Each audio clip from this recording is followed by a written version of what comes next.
Hey everybody, this is Hollowatts again, and I wanted to show you interpolation, AI interpolation program that I found.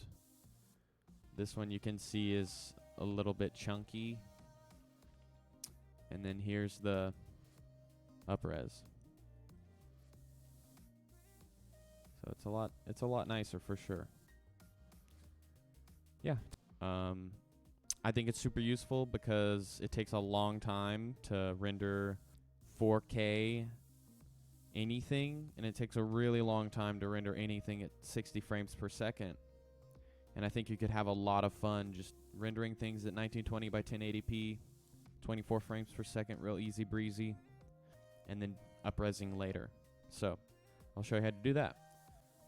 The software is called FlowFrames, and I learned how to do it. This guy right here, Matthew Paquette, pretty cool dude, just showed me this open source app. I'll make sure to leave the link in the description. I just wanted to quickly show you guys the website for FlowFrames. You just click download now, name your price, support these guys, try it out for free, and then support them later. Once you download it, just install it, and then this is the app you get.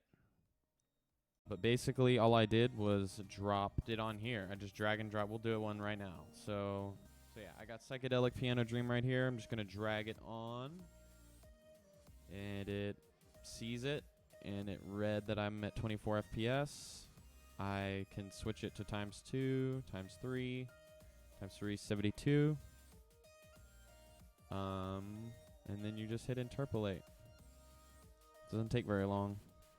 You need a decent graphics card, but I think this could save you a lot of time if you're making loops. Something I noticed when I was in here was in quick settings, check this loop box right here. So I don't know if that actually changes anything, but I'm doing loops right now, so I made sure that was checked. So yeah, that's all I got to share. Take care.